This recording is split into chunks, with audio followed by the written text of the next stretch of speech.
From the subreddit antiwork. Minimum wage jobs are not high school student jobs. This argument is exhausting. It all boils down to using labels to lowball wages. Unskilled labor. High school job. Fast food worker. If you can successfully attach a demeaning label to any job, you can pay it less. That's why all the fast food restaurants, gas stations, and grocery stores are closed from 9 a.m. to 3 p.m. If they were, why would they need to schedule people from 7 a.m. to 3 p.m. when students are in school? It's a boomer argument meant to keep people feeling like their job is valuable enough to be paid a reasonable amount. Correct. The average minimum wage worker is 35 years old. Trying to suggest those jobs are meant for high schoolers just makes the economy sound even more broken than it already is. Almost everyone I've worked with in fast food and retail is well over 20. And either works another job or has a family or both. This argument is indeed exhausting. There are people in my extended family who believe this. Another thing they like to spout is, anyone in those jobs isn't going anywhere. Like, why does everyone in life have to claw and connive their way to the top to try and make something of themselves? Life should just be enjoyed for what it is. And I refuse to bust my ass for a corporation that doesn't care about me at all. The flaw in their argument is that they overlook what the minimum wage should be. They think minimum wage jobs are for high school kids but still fail to realize that the minimum wage should still be increased anyways. They think $7.25 is good enough because that's what the government mandated. Hasn't been changed since 2009 and cost of living is ridiculous. And, even if they are kids, a lot of them still have their own bills or maybe a family to support.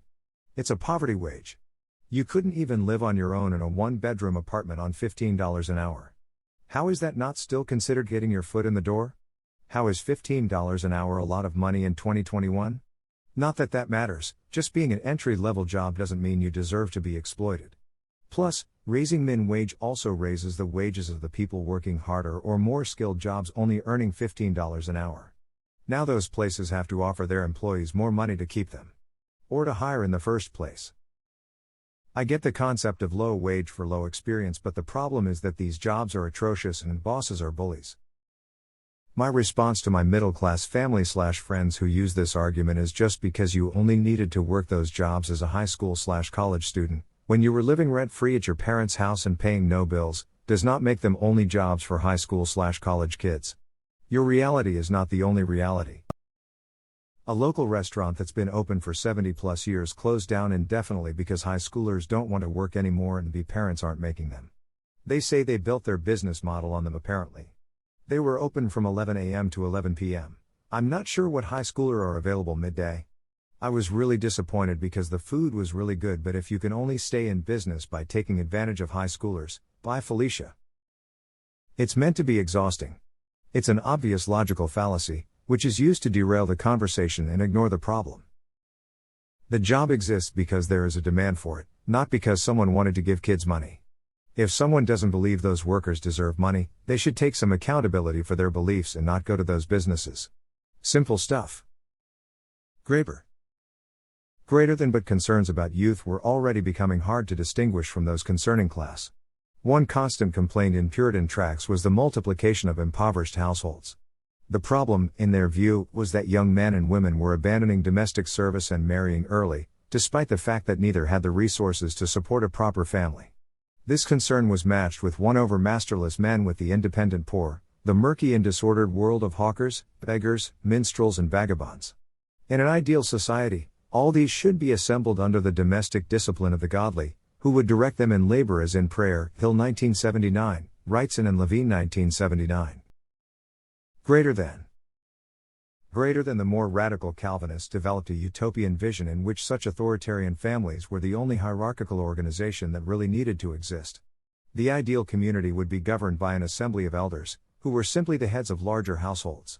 In New England, where Puritans were actually in a position to put some of these ideals into practice, the chief men of a community were given legal authority to place any young man and woman determined to be living alone in an unruly household as a servant in the households of more respectable elders, by force if necessary. Morgan 1944, 45-47, 85-89. The life cycle ideal of work is a relic of Puritanism and early Anglo-Saxon culture which cannot exist under late capitalism. If it's a high school job, why does it open at 6 a.m.? Why do they need closers past 10 p.m.? There is no such thing as an invaluable job, and people need to accept that. I literally can't eat fast food anymore because it's depressing. I know the workers are underpaid and overworked, and because of that I can't even force myself to enjoy the food. 30% of families in the United States make less than $35K a year, the poverty level being $18K is absurd when compared to generalized cost of living. Minimum wage being the bottom end of the spectrum doesn't include that large slice of the population that has virtually no buying power, beyond subsistence. Stop trying to minimize a situation that creates discernible hardship for a third of the population. We live in a world where I can get a fast food meal at 11:30 in the morning. Know what high school kids are doing at 11:30 in the morning? Sitting in class. Or smoking pot in a ditch. But they sure as hell aren't making me a fucking burger. The minimum wage was designed to guarantee that anyone working full-time could afford to not only live but support a family within a modest but secure budget. This myth that it's for teenagers happened when the minimum wage was uncoupled from growth in productivity to allow executives and shareholders to claim the increasing value of their employees' labor as profit, which is just a fancy capitalist word for wage theft. If the minimum wage had remained coupled to productivity as originally designed and intended, it would be over $22 per hour today. Millions of dollars were spent destroying labor unions and workers' rights and indoctrinating people into the tired ass that's for teenagers who want pocket cash. Line that these particular clowns in training, r/conservative, keep spouting.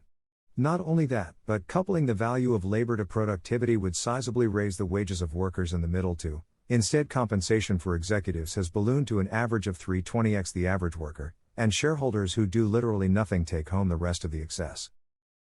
Basic human dignity and fair compensation for economic contribution should be a fundamental right. Burger flipping is not a job. Those people do a full shift of labor of varying kinds, including interfacing with entitled poorly educated pricks. They deserve to live a dignified life when they go home. If both workers are doing the same job, why should they not be the same? The young one doesn't have as much financial responsibility? So? That has nothing to do with the value they are providing the employer. They say this to justify telling you to go into debt trying to go to school for better employment. It's gonna take a generation to kill that line of thinking, it seems. It's also stuck in the 80s emo. Minute wage was literally to give a person a livable wage and live life comfortable. FRD flat out said min wage was to give working Americans a standard life. It was never meant for kids, ever. It was created to give someone who works 40 hours a week basically the American dream regardless of the work they do. Right. The minimum wage was created so businesses couldn't pay a person less than a living wage. How the fuck did they convince these dumbass boomers that we're the assholes for wanting to be properly compensated for a day's work? They might be now in Wisconsin, haha. But even if they were, it's the work that has value, so it doesn't matter the age of the person doing it. If they're old enough to do the work, they're old enough to get paid a fair amount for their time. They're all boomers. This hasn't been true since the 2008 crash.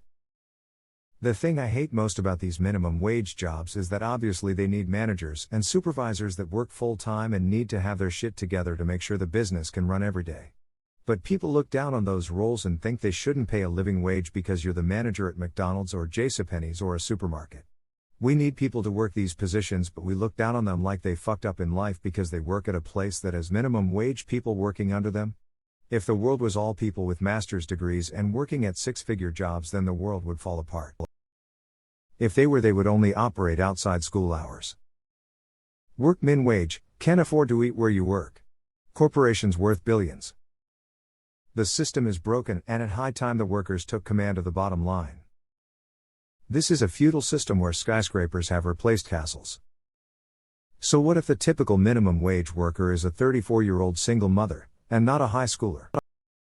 I don't remember the last time I walked into a fast food place and they were all high school students. Wait. I never remember that happening. It's just a way of putting people down to excuse treating them badly. People who work full-time need to be able to support themselves. It is to the benefit of everyone, especially employers. Also, why is it justified to pay high school students crap wages on the basis of age? Fox News says they are high school jobs, but small business Karens complain on Facebook they can't find good people for minimum wage jobs, requiring a bachelor's and 2 to 3 years of experience. That's because anyone who says it is just using code words for I have mine and don't care if they don't have theirs. Now shut up because my ghost hunting shows are about to be on and I need to start drooling like an idiot.